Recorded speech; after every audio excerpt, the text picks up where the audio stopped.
天色渐暗，刚闹了那一出鬼打墙，我没敢再往人少的地方钻，而是专挑人多热闹的灯下走。现在暂时安全，我反倒忍不住想起刚才发生的事，尤其那个所谓的薛姑娘，听起来像个女的，甚至比那老太太还厉害。毕竟只是瞬间，那老太太就灰飞烟灭了。她出手帮忙，实打实地救了我一命，可到底是路过碰上了，还是一直都跟着，却不好判断到底是谁呢？有辆车从对面开过来，远光灯晃得我下意识闭眼。天还没黑呢，就开大灯，司机是不是喝多了？我在心里默默骂了一句，可一想到司机喝多了这件事，脑子里就忽然闪过一张脸。薛家姑娘会不会就是那个相框里的女孩？卷毛倒是说我签了名气，那相框才会跟着我，按理说刚才也在才对，而且连小卷毛都能一眼看出她的存在，刚才那个女鬼没理由看不到，除非是她刻意隐匿。可她这么做的目的又是什么呢？难道真的是为了救我？谜团越积越多。为了弄清楚到底怎么回事，我掏出手机给程飞打了个电话。那头很快就通了，程飞的声音传出来：“大家稍等，我接个电话哈。”弹幕说什么呢？不是女朋友，我哥们，怎么不信呢？不信我开扩音。那头的背景音清晰起来，显然是游戏配乐。我清楚程飞是什么意思，清了清嗓子后出声：“喂，飞子，这次信了吧？我真没骗你们。”程飞的声音里带点调侃的笑意，显然不是对我说的。又过了会，那头传来走动的声响，显然换了个地方。“喂，哥，不好意思啊，刚才直播几个女粉非不信你是男的。”“没事，是我没提前问你一句。”“嗨，咱哥俩还说这个，你有事随时说就行。”我心里一阵感动，开口：“你能不能帮我查个东西？”“什么东西？”我报上一个地址，叫程飞帮我查查那地方到底发生过什么。之前跟陈喜撕破了脸，他肯定在盯着，真知道我要查那间别墅，恐怕不会善罢甘休。不如叫程飞帮忙，至少稳妥一些。你叫人关注一点，看有没有哪一任主户姓薛。薛是吧？行，我找人给你查，有了结果马上告诉你。谢谢兄弟。客气什么？我俩太熟，也不用说那么多客套话。加上怕耽误他直播，我直接挂了电话。再抬头，已经到了我住的楼门口，旁边停了辆美团的外卖车。这一路变故突发，实在没想到竟然让人一直等到了天黑。我实在不好意思，上了电梯后给他转了1000块，那头却不收，说：“大哥，你之前已经给过我500了，再给500就行。”我没回，打算当面解释。可出了电梯，往我家那头走，才发现根本没人，除了被挂在门把手上的奶茶，门前空空如也。我下意识皱眉，人呢？但下一秒，楼梯间的门开了，里面探头探脑的钻出了一个黄色的人影。“大哥，是你不？”外卖小哥摘了头盔，操着一口不太标准的普通话，满脸惊喜的看着我，比见了女朋友还亲。“是，不过你怎么跑那里面去了？”我指了下楼梯间，里面声控灯不灵活，漆黑一片。“嗨，别提了，我一开始是在你门口等，但时间一长，你周围邻居进进出出，看我的眼神都不太对，我怕人家报警，才去里面等的。”我带入邻居的视角，一琢磨，确实是这回事。“辛苦你了哈。”“没事没事，那钱你都拿着吧，多的就当补偿了，毕竟让你等了这么久。”他面色一喜，咧嘴笑了：“那太谢谢您了。”因为肤色太黑，显得牙个外白。我挪开视线，想起正经事：“你平时都是怎么跟顾客联系的？”“就用手机。”他把手机递过来，点开一个图标，跟我们点外卖用的软件不同，是骑手专用。点进在线消息页面，能看到之前的对话历史记录。我这一单因为没点送达，所以依旧能发消息。历史记录就是那3句话。我顶着骑手的身份打字：“你是谁？我认识你吗？为什么不能接近何人医院？是谁要害我？”不管我是询问、威胁、祈求，对面都一概不回。消息发出去，就像石沉大海。我转头问外卖小哥：“除了线上消息，还有什么途径能联系上下单的人们？对方摇头，平台保护用户隐私，只有订单配送期间才能通过平台发消息，订单一结束就不行了。打电话的时候，连号码都是虚拟的。得到准确答复，我心里一沉。这么看来，那人也说的没错，只要他打定主意不回消息，我确实找不到他。外卖小哥凑过来，好奇地问：“大哥，你这外卖是不认识的人给点来？”我苦笑：“对，不光不认识，我甚至连对方是男是女都不知道。”他犹豫片刻，开口：“我感觉可能是女的。”为什么？他挠挠头，就是感觉，主要奶茶这玩意，送过的都知道，10单有8单都是女顾客点的，您这还是芋圆奶绿。我一愣，外卖小哥的话乍一听不靠谱，但仔细想想却非常有道理。目前看来，对方下单的目的就是通过备注给我传信，所以外卖本身是什么根本不重要。对方大概率随手选了一个常点的东西下单，也就是这样才更暴露习惯。试问，有哪个男的在随手下单的时候会第一时间想到奶茶，而且还是什么芋圆奶绿？这玩意我连听都没听过。这么看来，下单的人还真有可能是女的。我感激地看向外卖小哥，但还没说话，手里的机器就叮咚一声，大声提醒：“你有新的重要消息，请及时查看。”我吓了一跳，低头去看屏幕，发现对方终于发过来一条消息，只是并没回应我之前的任何问题。他说：“小心，要害你的人马上就要来了。”没头末尾的一句话。我拧起眉头，这人故弄玄虚，演戏还演上瘾了。这边还没想好怎么回复，却听到电梯叮了一下，随后有脚步声逼近。我下意识回头，看清来人之后，我却愣了几秒。程飞，怎么是他？那个人说他要害我，怎么可能？疑惑和惊讶同时涌上心头。毕竟刚收到那条消息，程飞下一秒就出现，这节点让人很难不产生联想。我下意识后撤，心里升起些许警惕。但程飞并没察觉，面色急切地奔过来：“打你电话怎么不接？没事吧？”我一愣：“你给我打电话了？”“是啊，不是你说查到东西联系你吗？”这才恍然：“对呀，是我在路上拜托程飞帮忙，他估计是联系不上我，担心出事，才直接跑了过来。”刚才的警惕消散，那个点外卖的人恐怕就守在这附近，看到程飞过来之后，才故意说那话挑拨我俩关系，实在是用心险恶。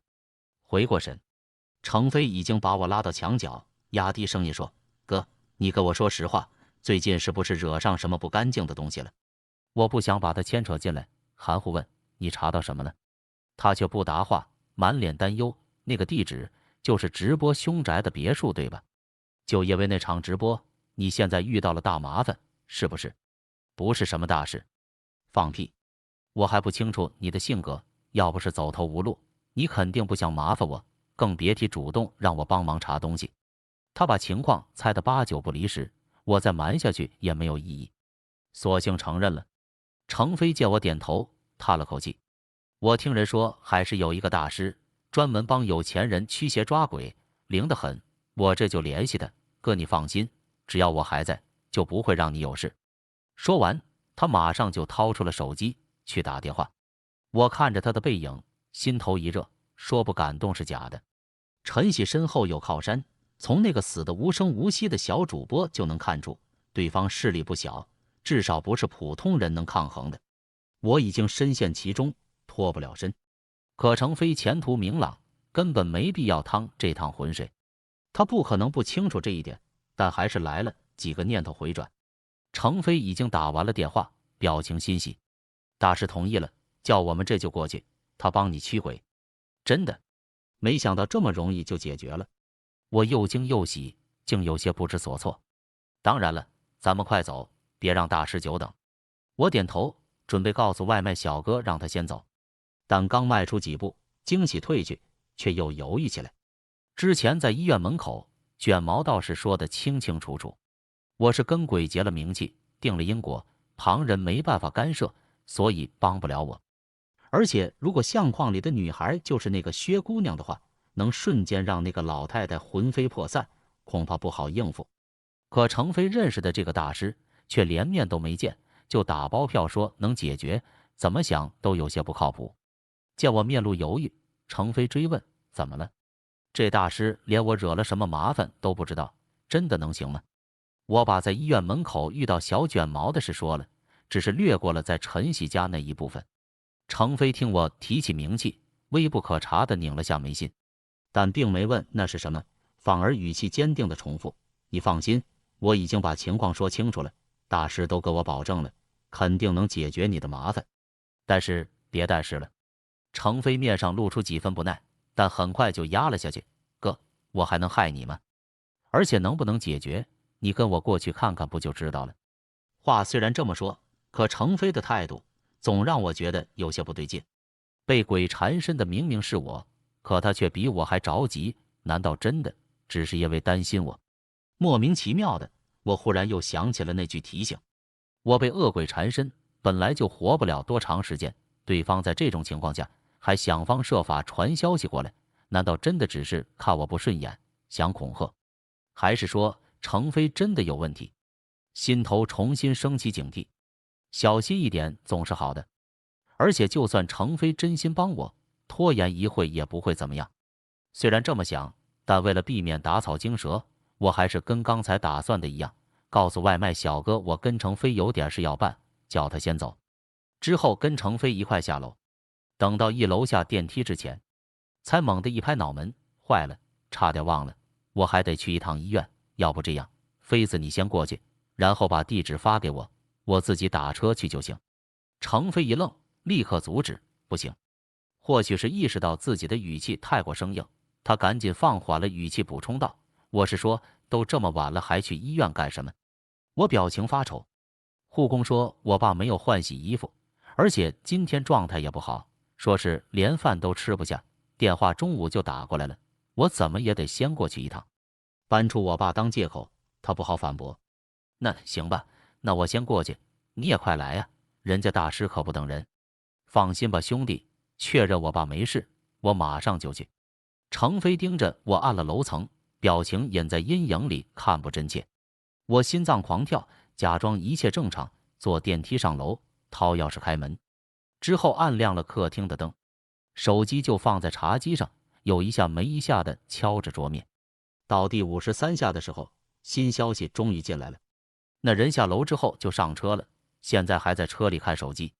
我心里一沉，果然程飞在撒谎，他早就把定位发了过来，是某个靠近郊区的酒店，还跟我说现在路上。得亏我存了个心眼，提前给外卖小哥发消息，叫他下楼之后把电动车放到隐蔽的地方，帮我盯一会烧，看程飞到底走没走。本来还以为是我太敏感，想多了，但现在看来，程飞或许真的不对劲。我摸不透程飞的目的，虽然不能仅凭一条短信就怀疑相处几年的朋友，但我处在漩涡中心，而且经历了太多不能用常理解释的事情，所以有些时候也是不得不防。万一程飞他也是被那些东西控制了呢？想到这儿，我给快递小哥又发了个红包过去，嘱咐道：“您受累再帮忙盯一会，看等会他要去哪。”刚刚程飞明显是想把我带走，目的还没达成，应该不会轻易离开。后续肯定还有其他举动，我不如先静观其变，看他到底要做什么。好嘞，收了钱又不是什么麻烦事，那头应得格外痛快。我起身走进卧室，从衣柜里收拾出几件衣服，装进背包里，做戏做全套。既然说要去医院探病，换洗衣服总得带上。下楼打车，反正鬼打墙的时候，那位薛姑娘救了我一次，应该不会这么快就放任我出车祸。尾号3384。是，师傅，您能不能路上停一下？我到超市买点东西。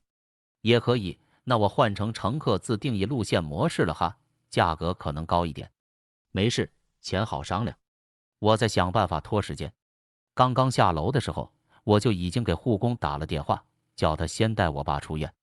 毕竟我在明，敌在暗。我爸住院这件事是明晃晃的软肋，不管是程飞还是陈喜，很容易抓住这一点来威胁我。外卖小哥传话，程飞的车还在跟，就停在超市不远处的巷子。因为心里装着事，所以哪怕人就站在明晃晃的超市里，我也丝毫放松不下来。随手往购物车里扔了一堆日用品，之后就是频繁低头看手机。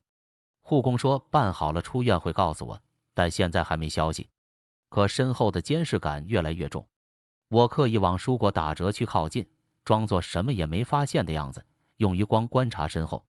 果然看到好几个戴着帽子的男人混在那些要买菜的大爷大妈中间，心里猛地一沉。对方人数压制，在这种情况下，我根本没有还手之力。但好在他们只是跟踪监视，并且刻意藏匿行踪，看来还不打算撕破脸。我勉强定下心神，佯装平静地挑拣水果。排队的时候也故意选了看似人少，但每个人的购物车里东西都很多的那一趟。终于在结完账，提着东西往超市门口走的时候，手机来了短信：哥，我已经把出院手续办好了，现在就带叔叔去酒店，麻烦你了。我长舒一口气，确保我爸安全，那我也就没什么顾忌了。掏出手机给外卖小哥发微信：兄弟，不用跟了，你回去吧。之后上车坐稳，对前头的司机笑笑：师傅，这次正常去医院。行，那您系好安全带。这个超市距离医院实在不远，不到10分钟就到了。我爸原先的病房在5楼，为了混淆视听，我进电梯后先按了楼层，但在2楼就提前下了。程飞的人没法直接跟进电梯，估计不知道这一点。我跑楼梯去1楼，运气好的话也不难逃走。楼梯间安静，哪怕贴了不能吸烟的告示牌，但烟味依旧浓郁。我推开楼梯间的大门，贴着墙边往正门方向走，但还没走出几步，心里就是一凉。4、5个穿着黑衣服、戴帽子的男人堵在正门入口，见到来去的年轻男性，就会把对方拽住观察长相。那几个人我实在不陌生，毕竟刚刚才在超市里见过。那原来是程飞的人，而程飞不在其中，估计对方是兵分2路，另一组已经上楼了。如果真是这样的话，那他们很快就会察觉我爸不在，而我打算逃跑。不行，现在千万不能让他们发现。正门出不去，我只能先钻进了反方向的走廊，想办法寻找其他出口。在走廊里绕了半天，才终于看到一位经过的大夫，简直像抓住了救命稻草。那个大夫您好，我想问一下出口在哪呀？大夫手上还拿着病历本，头都没抬地指了个方向，那边。但那边是正门，有程飞的人，那边不行，您看还有没有别的出口？听见这话，大夫终于抬头扫了我一眼，没有了，就那一个。那除了正门，还有其他办法出医院吗？这问题算不上合理。大夫听完果然不满，不动声色地避开了我，有事去挂号处问志愿者。我站在原地发愁，却忽然又听到了大夫不悦的声音：你们几个怎么回事？挂号了吗？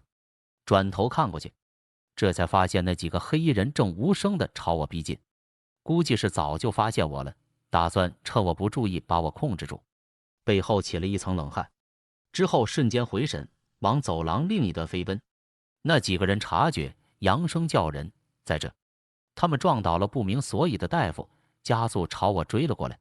我听着大夫愤怒的喊声，更不敢停下，一路狂奔。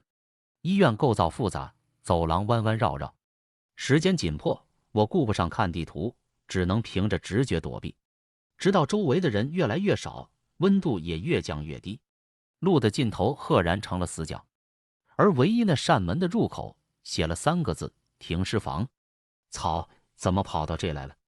停尸房冷气温度低，我胳膊上已经起了一层鸡皮疙瘩。换成平常，我是死都不会靠近这种地方。可身后的脚步声越逼越近，算了，不过是几具尸体，鬼都见过了，还怕这个吗？我咬牙推开那扇门，冲了进去，猝不及防地对上了一双浑浊的眼睛，直勾勾地盯着我。我被吓得魂差点都没了，拼命克制着才没喊出来。之后才发现，那只是个老头，还穿着带医院名称的工作服，原来是看守停尸房的。我长出一口气，压低声音解释：大爷，我遇到了点问题，能不能在您这躲一躲呀？您放心，我真不是坏人，就是临时遇到了点麻烦。我绞尽脑汁思考用什么借口说服对方，但话还没说完，就听那老头说了声随便，之后他就转过去，背对着我开始扫地。我收了声，四处观察这地方有哪能躲。停尸房整体分成两部分，一部分是冷冻室，里面贴墙放着冷柜，还有不少盖着白布的移动病床。白布下面是什么不言而喻，尸体数量不少，那是个葬人的好地方，但我是怎么也不可能去那里面躲的。至于外面，则是个简陋的休息区，一套座椅、半人高的小木柜以及一张折叠床。粗略看下来，也就只有那个半封闭式的电脑桌底下能葬人。这么想着，我蹲着钻进了桌子底下，之后又把凳子拉过来挡住身体，这样就算来了人，轻易也看不到我。就在我蜷着身体准备装死到底的时候，却忽然听到那老头出声：你想躲在停尸房也可以，但想活命最好不要喝水。我一愣，这是在跟我说话，可没头没尾的来这么一句，是怎么回事？别说喝水了，我这么大一个人躲在桌子底下，挤得动都动不了，哪还顾得上口渴？错杂的脚步声逼近，砰的一声，猜也能猜到是那些人追过来了。最先说话的人声音暴躁：哎，那边那个老头，刚才那人躲哪了？他妈的，哑巴了，给老子说话！我心里发沉，不知道程飞从哪找了这些玩意，连老人家也要为难。得了，别管那个老头，先找人。这次说话的是程飞，其他人明显听他指挥，外面暂时安静了下来。走动声、翻找声，在干什么不言而喻。你们这样是对死者不敬，会遭报应的。老头低沉着声音开口，显然是在阻止那些人乱动尸体。但随后响起了几声讥笑：老子连活人都不怕，几个死的还能放在眼里？老东西，不想惹事就滚远点。你悠着点，那老头真摔死了，可找你碰瓷啊？哟，这个还挺年轻，可惜了。哈哈哈，你他妈是不是变态？对着尸体都能来？那是，也胆大，别说尸体，就是鬼来了都不怵。接下来的话更是脏的不堪入耳。我内心纠结，恨不得立刻冲出去挨个给这些畜生一拳，但同时心里又很清楚，我自己打不过他们。纠结和愤怒一起涌上来，嗓子干涩。还好随身带了水，不然还得出去拿。这么想着，我低头拧开了手里的矿泉水，刚把瓶口凑到嘴边，动作却猛地一顿。不对，我什么时候随身带了矿泉水？太阳穴刺痛，胸前也一阵发烫，是上衣口袋装着小卷毛给我那张符咒的位置。而之后抬头才发现，手举在半空，但手心里分明空空如也，哪有什么矿泉水？头皮一阵发麻，忽然想起了刚刚那老头没来由提醒的那句话，他说想活命最好不要喝水。我当时不以为意，可偏偏此时喉咙干得要命，甚至隐隐作痛，好像再不喝水就会直接渴死一样。而刚刚消失在手心的那瓶矿泉水也出现在了不远处的地上，还拧开了盖子。这情况很明显不正常，熟悉的阴冷感，以假乱真的错觉，这他妈哪是口渴，明明是又撞了鬼。我吞咽唾沫，使劲克制着想伸手去拿那瓶水的冲动。不管怎么样，那水都不能喝，一旦喝下去就完了。外面的翻找声没停，他妈的一群废物！程飞的语气里掺了气急败坏，我亲眼看着他跑进来的，怎么可能找不到？我蹲在桌子底下，既要忍着嗓子渴得冒烟的生疼，又不能发出一点声音，只觉得每分每秒都格外艰难。那边那个桌子，还有床底下，都给我好好找找。有人应声，脚步声朝这边走来，我心里一凉，急得发疯，但同时又很清楚现在换位置也来不及，手脚全得发麻，思维混乱，只能寄希望于搜查桌底的人体能不好，待会偷袭打倒他，再想办法逃跑。我尽量逼自己冷静下来，同时小幅度活动手臂，准备动手。1秒、2秒、3秒，那个人在我面前蹲下，甚至直接对上了我的视线。但奇怪的是，他却像对着空气一般，视线空洞，看了一眼就起身走了。这是怎么回事？他怎么像根本没看见我一样？甚至他翻找完床下之后，还像模像样的喊了一声：程老板，这边找过了，没人。他是真没看到，还是故意的？故意的话，为什么要帮我？思绪混乱，但接下来发生的事就更诡异了。程飞信不过那人亲自又找了一遍桌子底下，他这次连凳子都拉开了，但依旧像没看见我似的，恼羞成怒地踹了一脚桌子，骂道：妈的，真让那小子跑了！而我倚着桌子，能清晰地感觉到木头的震动。最后因为翻遍了停尸房都没找到我，程飞哪怕不甘心，还是带人走了，只剩我蹲在地上，一脸震惊地盯着那一行人推门离开，之后才从桌子底下钻出来。恰巧看到那个老头关好了冷室的门，慢悠悠地走过来，说：他们走了，你安全了。因为腿麻，我疼得龇牙咧嘴，但还是强忍着难受看过去，想问问他到底是怎么回事，却猝不及防地对上了一张狰狞的鬼脸。那张脸白得吓人，但五官却又透着阴郁的青黑，就趴在老头一侧肩膀上，朝我张牙舞爪。而那老人家似乎对此一无所知。我心里一震，到了嘴边的话又缩了回去。长期待在停尸房，确实有可能染上这些。怎么了？那老人家见我面色不对，走近一步，关心地问。那张鬼脸也跟着凑近，阴冷的黑气几乎扑到了我脸上。我压住想逃开的冲动，只能尽量提醒：刚才谢谢您，不过老人家，您长期在停尸房待着，还是偶尔去庙里看看的好。我知道您可能不信这个，不过还是……话还没说完，眼前一晃，那团黑雾从老人肩膀飘了下来，落在地上，成了个5、6岁的小男孩模样，白了我一眼。不完了，你这人不怕，吓你也没劲。老头出声：小虎，别胡闹。反而是我僵在原地，用余光去瞥那个明显不是人的小孩，磕磕巴巴地开口：您能看见的？老头微微一笑：能看见。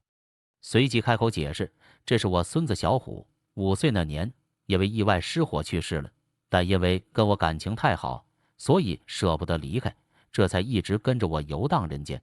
我也是为了让他舒服一些，才在停尸房工作。停尸房阴气重，鬼魂确实没那么容易消散。那刚刚那些人看不见我，其实是小虎的障眼法。老人点头，怪不得。我恍然，赶紧再次跟人道谢。而现在想想，刚才那股口渴的冲动，或许也是一样的原因。老人似乎能看出我的想法，点了点头：小孩幼稚，还请小哥多担待。没事没事，是小虎救了我。老人家笑笑，显然是打算送客。可我虽然想走，但却又怕程飞一行折回来，所以趴在门口往楼道里看，没敢轻易出去。还是小虎飘出去，过了会回来告诉我。放心吧，要抓你的那些人已经离开了。我赶紧再三道谢，推门出了停尸房。不知道是不是小虎帮忙，相当顺利地走到了大门。而程飞一行人也真的不在了，我松了口气，感激之情难以言表。只是忽然有些茫然，不知道接下来要去哪。程飞一行人目的没达成，肯定还有后招，而我住的地方不安全，暂时应该是回不去了。正发着愁，忽然听到不远处有人争执：先生，您听我一句劝，不拿这张符的话，不出3日必有血光之灾。有完没完？别逼我给你个血光之灾，就10块钱，你就当试试呗。真当我傻呀？知道你是骗子，还给钱。而其中一道声音格外耳熟，我转头看过去，还真是他，那个卷毛。此时他正追着一个男人，要卖给他符咒，但对方明显把他当成了骗子，下一秒就要动手打人。那大哥5大3粗，袖子底下的纹身若隐若现，真动起手来，输赢一看便知。我不想多管闲事，但好歹那小子也救了我一命。我咬牙站在原地，眼看那拳头就要落在他身上，还是没忍住跑了过去。等一下，大哥，先别打。那男人被吓了一跳，拳头堪堪刹住，视线直接弯了过来。你又是谁？大哥，这我弟弟，他之前有病，现在好了，脑子也有点问题，你别跟他计较。那大哥视线狠厉，在我跟小卷毛之间扫视，而小卷毛看到我之后，也明显愣了一下，忽然开口：“你怎么还活着？黑云压顶，大凶卦象，你的阳寿早就该尽了呀！”我被他咒得想爆粗，但还得忍住看向那个大哥。您看，他就这样，这有问题。单手指着脑袋，佯装无奈：“您能不能就当帮我个忙，配合一下，我回头再把钱转您？”那大哥一愣，放缓了语气：“瞅着挺正常的，怎么得了这毛病？”我叹了口气，苦笑：“得了，你当哥的也不容易，钱不用转我了，10块是吧？这幅我买了。”那大哥往小卷毛手里塞了张10块钱的钞票，之后才接了那张护身符，转身走了。问题解决，我只觉得身心俱疲，回头朝着小卷毛开口：“得了，你救了我一命，我也帮你免了一顿打，咱俩也算两清了。”但他却没应声，依旧眉头紧锁地盯着我，上下打量。不对呀，师傅的卦象一向很准，你不可能还活着，还真就盼着我死呗。我懒得理他，索性拿出手机预订酒店。到底怎么回事？发生什么了？你为什么没死？酒店订好，我才随口应了一声：“我怎么就该死了呢？”他摇头：“我不是那个意思，但是之前我求师傅测了你的卦，你还有师傅，师傅总比徒弟厉害，他救不了我，那他师傅万一可以呢？”这么想着，我升起点希望，转头看向他：“我当然有师傅。”他顿了顿，接着说：“不过你死心吧，涉及名气大事，师傅也帮不上忙，我已经问过了。”他语速很快，但我依旧从他的话里品出了些细节。中午那会，他很坚定地拒绝了我，说不会帮忙。但现在看来，在那之后，他分明又去求了师傅帮忙卜卦，好像这人也没那么铁石心肠。我沉吟片刻，开口：“你在医院门口埋伏干什么？人家根本不相信你，还想打你，何必呢？积攒功德，医院病者死者多，怨气不甘自然也多。虽然那些怨气对大部分普通人没有影响，但有些人运势低迷，染上怨气如果不及时驱除，真的会酿成大祸。但你这样多麻烦，怎么不直接去医院里面把怨气根除了，一劳永逸呢？”他摇头：“你不懂，医院里那些流连人间的鬼魂，大多是因为走得太急，没能见到亲人最后一面。他们不害人，到了投胎的时间就会自行离开，没必要强行驱逐。”我听完，忽然想起以前听过的一个说法：有些老人死了，眼睛怎么也闭不上，是因为挂念子孙，等孩子从学校赶回来之后，见过了最后一面，再用手一抹，老人的眼睛就闭上了。当时只当是传说，都是假的。但这几天的经历，早就完全颠覆了我的世界观。所以我问，那滞留人间的鬼魂，最多能待几年？是想起了小虎爷孙俩。看样子，大爷已经在停尸房工作了不短的时间了，也不知道小虎什么时候能去投胎。可这话刚出口，小卷毛就拧起了眉：“几年？怎么可能？平常鬼魂最多也就能在人间停留7天，心愿再深的，至多月余，灵魂就会开始消散。如果真想长期在人间停留，除非枉死，怨念深重成为怨鬼，但一旦成为怨鬼，也就麻烦了。可是小虎不是好好的，刚刚还帮了我。”见我神色犹豫，小卷毛立刻追问：“怎么回事？你碰到怨鬼了？”我心想，不早就遇到了吗？那相况，那老太太，哪个都不正常。但见他神色严肃，我还是把在停尸房看到那对爷孙的事告诉了他。但哪知听完之后，小卷毛脸色立刻就沉了下来。“怎么了？”我问。小虎应该不是怨鬼吧？他确实不是怨鬼。我一口气还没松完，就听小卷毛继续说：“他是被炼化操控的小鬼。”什么意思？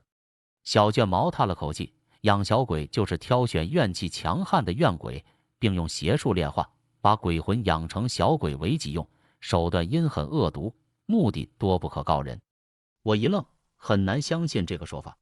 可他刚才救了我。是啊。小卷毛看着我，面色凝重。问题就在于他为什么会救你？又是长久的沉默。困意袭来，我低头看手机，不行，11点多了，我得回去睡觉。但这句话却仿佛是某种提醒。小卷毛低头掐算了几下，忽然脸色大变。完了，怎么了？什么完了？我一头雾水，但他却根本没应声，转身直接冲进了医院里，途中甚至撞倒了一个路人。小卷毛神情凝重，又不像是开玩笑，我索性咬牙跟了上去。那被撞倒的小伙本想发脾气，但爬起来才发现撞他的人已经没了影，骂骂咧咧的吃了这闷亏。而另一头，小卷毛已经奔到了服务台前面，表情焦急地问服务人员：“妇产科在哪一层？”台子里面站着个穿护士服的小姑娘：“先生，妇产科在另一栋楼的，您走错了。”“不可能，一定在这一栋。”我感觉得到。小姑娘表情讶异，但还是重复：“先生，可妇产科确实在另一栋楼。”却没想到小卷毛忽然发怒，猛地一拳砸在台子上：“你别查都没查就胡说，再拖就来不及了！”砰的一声巨响，不光小护士被吓了一跳，不知道他为什么忽然就急了，连不少路人都看了过去。眼看再这样下去，他恐怕会被保安抬走，我赶紧冲过去把人拽住。冲服务台的护士解释：“不好意思，他老婆马上要生了，怕赶不上，有点暴躁。”之后没等对方有反应，我就把小卷毛拉到了一边。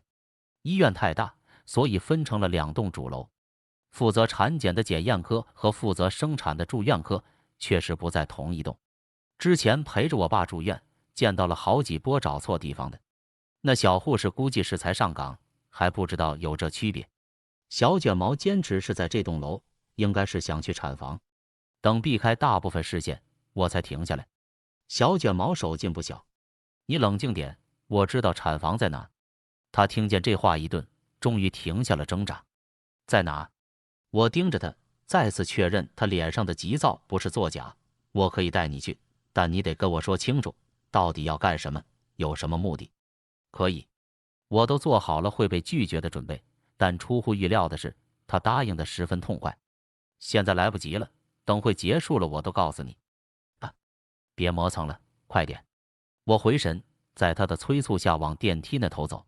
产房在4楼，不算高层，但问题在于这趟电梯来得尤其慢，在3楼卡了半天，眼看等电梯的人从一开始的3两个成了一大群。小卷毛也急得反复抬起手腕看表，但过了1分多钟，他却忽然黑了脸，拽着我直奔楼梯间。来不及了，我们跑楼梯上去。楼梯间的声控灯应声而亮。其实再等一会，电梯马上就来了。4层楼虽然不高，但爬楼梯哪有坐电梯快？我跑得气喘，觉得这人不太聪明，却见他沉着脸往上跑，一路跺亮了所有声控灯，那趟电梯等不到的。什么意思？他脚下速度不慢，反问我：“刚才那趟电梯从4层下到2层，之后又直接回到了3层，对吧？”好像是。我刚才走了神，其实没太注意到电梯的停靠层。电梯4层到2层属于下行，那么在1层有人按键的情况下，电梯都应该先下到1楼，之后再重新往上，除非有外力干扰。他说完，住了口。楼梯间里除了爬楼的脚步声之外，静得吓人。我反复琢磨他那几句话的意思。外力，在这种情况下能对电梯产生影响的外力，恐怕不是人吧？一晃神，我直接撞上了小卷毛的后背，他被我撞得一趔趄，扶着墙边站稳，赶紧低头看时间，看完后显然松了口气，说：“还好，在整点之前赶到了。”我也掏出手机，现在是11点50分，距离12点刚好还差10分钟。我不明所以，问他结束了。小卷毛摇头，朝我看过来，等会很危险，你就待在楼梯间里别出去。还有这个盒子，你先拿着，如果有什么意外的话，会有人来跟你拿的。那是个巴掌大小的盒子，上面花纹繁复，看不出材质，但触感冰凉，应该是某种金属。他双手托着递给我，又表情凝重，就跟托孤似的，搞得我也有点犹豫。不是，你这儿怎么跟回不来了似的？他别开脸，侧眼隐在黑暗里，忽然说了一句：“生死有命，富贵在天。”说完就要推门走出楼梯间，但就在他即将握到把手的一瞬间，表情忽然大变，从怀里掏出一张符咒丢了过去。符咒无风自动，牢牢贴在了把手上。而就在符纸贴上去的一瞬间，本来好好的把手忽然软化，成了一团扭曲缠绕在一起的肉虫，趋势的在黑气里钻进钻出，甚至有些还掉在了地上，摔成了一滩肉泥，但却依旧在蠕动，朝我脚下靠近。我看得恶心，下意识往后退。卧槽，这什么玩意？小卷毛脸色也不好看。别碰，那是怨气尸虫，因为常年啃食尸体，沾染了死人尸气，又被人用邪术炼化，只要被它接触到，皮肤就会腐蚀尸化。我听完这话，身上起了一层鸡皮疙瘩，只庆幸刚才没碰到那玩意。那现在怎么办？小卷毛没说话，只是从怀里掏出一个香囊，解开之后朝那堆尸虫撒过去。之后嗤嗤几声，那堆虫子成了一团黑烟，终于消失了。他这才把门推开，而我之前在停尸房看到的那个老头就站在外面，佝偻着身子，眼睛直勾勾地盯着我俩。当然，他主要是在盯着小卷毛，我只是捎带的。毛都没长齐的小子，劝你别多管闲事。你擅自拘魂炼制，本来就触犯了禁制，现在还想杀生，任何人看到都不会坐视不理。那老头冷哼一声，既然你自己找死，那就别怪我没手下留情了。他眼睛闭上之后又猛地睁开，眼里凶光乍现，背后忽然涌起一阵劲风。我下意识回头，刚好看到一张青黑的鬼脸朝我这头冲来，是停尸房的那个小虎，浑身冒着焦黑的烟气，脖子上和背上还支出了好几个不同样貌的脑袋，几个脑袋互相抗衡，导致他像个缝合怪异的多头怪胎，看得人胃里一阵翻涌。那玩意步步紧逼，很快就到了跟前。小卷毛掏出背后的木剑迎上去，一剑劈过去，那玩意就掉了个脑袋，但他顿都没顿，继续往小卷毛身上扑。掉在地上的那个脑袋却成了火堆，腾地一下烧了起来。医院地面是瓷砖，按理说根本不可燃，但那火却违背常识，越烧越旺，热气熏脸，烤得人呼吸急促。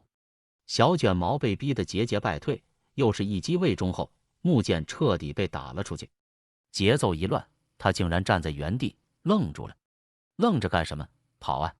眼看那鬼脸朝着他脖子咬去，我赶紧冲过去把他扑到了地上，避开了那一下。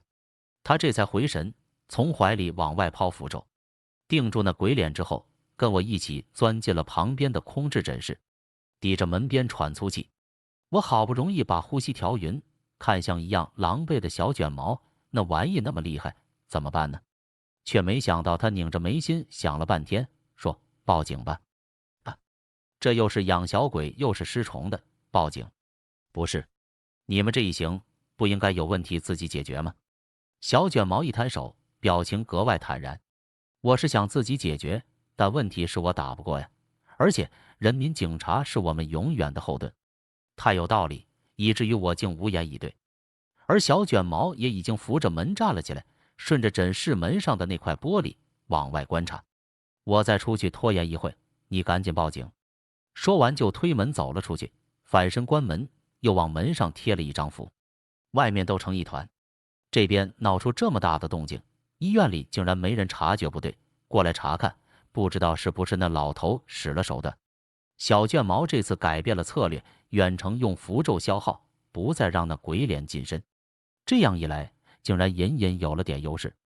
而那老头显然不甘心，从口袋里掏出了一把小刀，用力划在了手腕上，嫣红的液体顺着伤口流出来。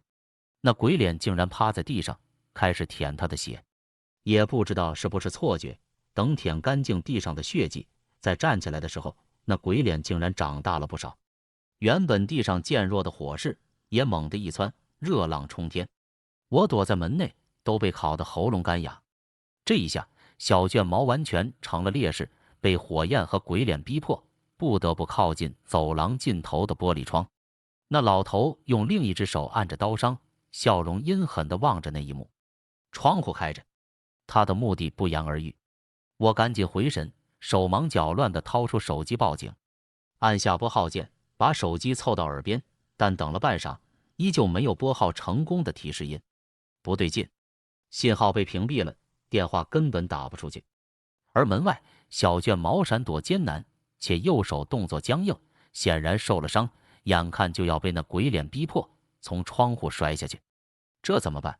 我深吸口气，强迫自己冷静下来，视线在诊室里扫视，终于看到角落里的桌子底下放着的灭火器。那灭火器应该没用过，重量不轻。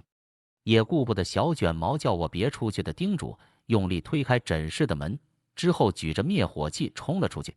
在那老头回神之前，照着他后脑勺狠狠砸了一下，灭火器跟头顶接触，一声闷响，那老头白眼一翻，倒在了地上。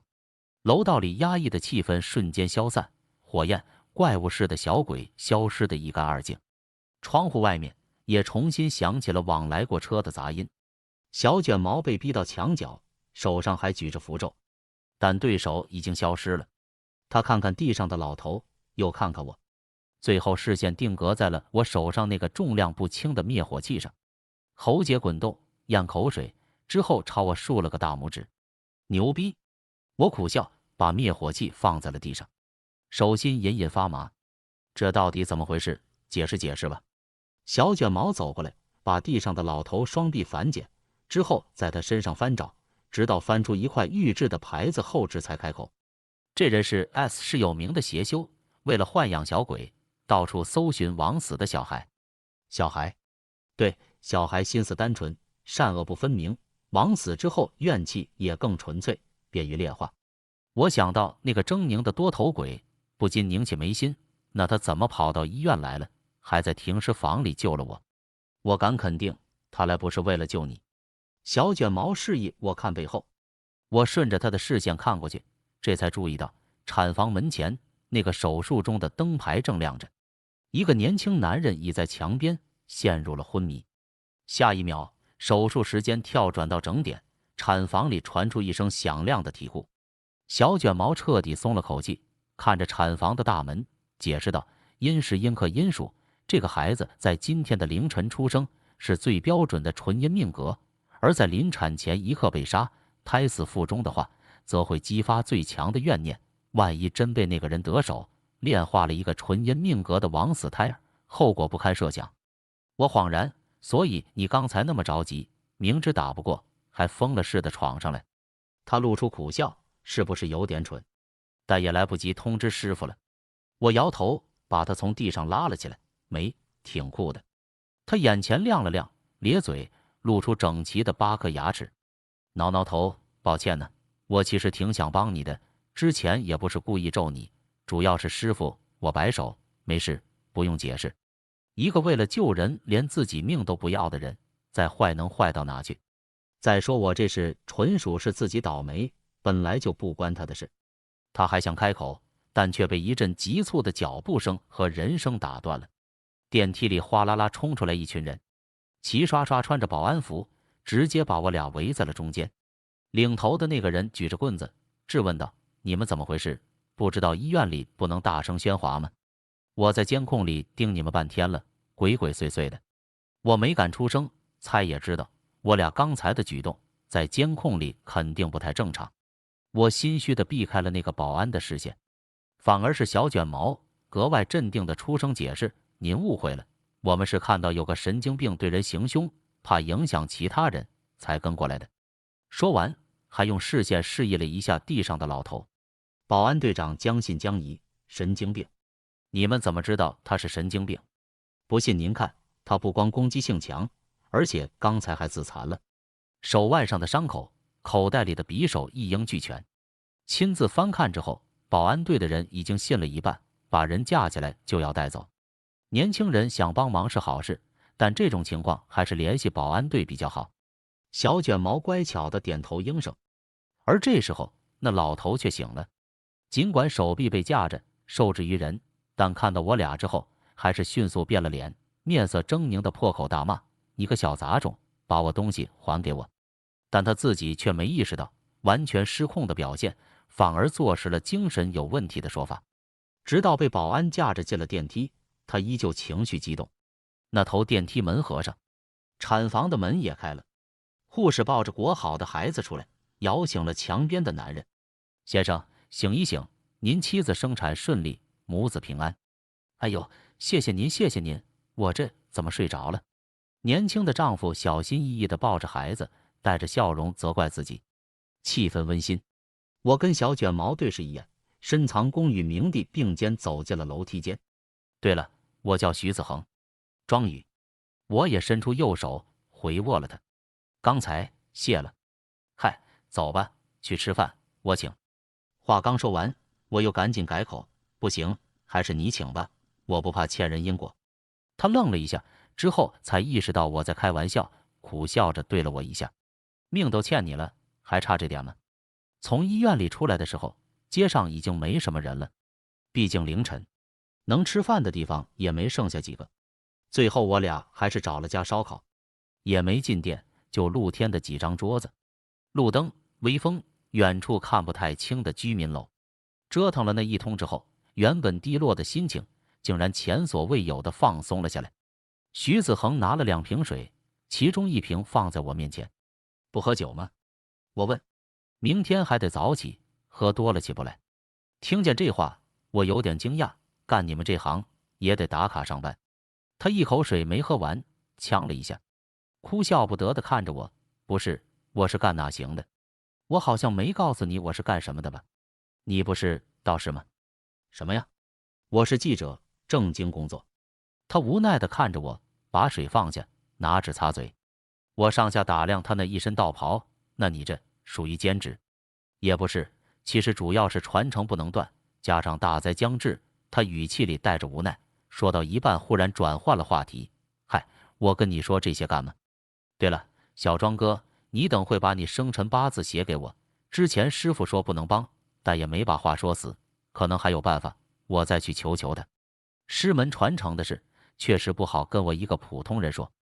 我举起矿泉水跟他碰了个杯，谢谢兄弟。烧烤还没上，我俩闲聊。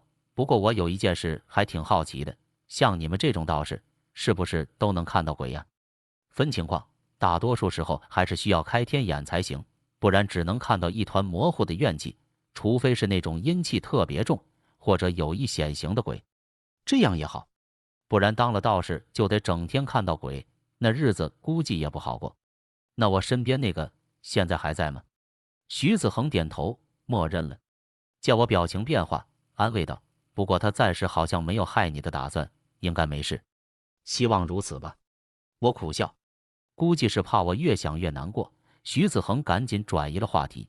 不过也有特殊情况，有一些人因为体质原因，天生就开了天眼，像那种是没法主动关闭的，只能被迫见鬼。那不是很惨？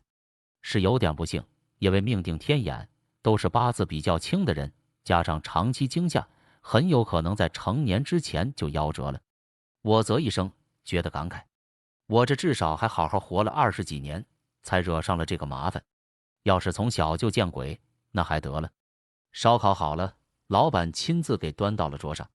刚从架子上拿下来的羊肉串还滋滋冒着油，香味诱人。徐子恒一串肉下肚，才接着说了句：“不过那种人很少的，万里无一。”我想了一会，才意识到他是在说天生天眼的人，也没当回事，埋头苦吃。毕竟空着肚子折腾了这么一通，实在是饿得够呛。吃饱喝足，我结了账，跟徐子恒道别之后，准备回酒店。但走出没几步，他却又追了上来：“小庄哥，你得把八字告诉我呀！”我一愣，也想起来了，困得我头昏脑胀，差点把这事忘了。我俩这才加上微信，打字把出生年月给他发了过去。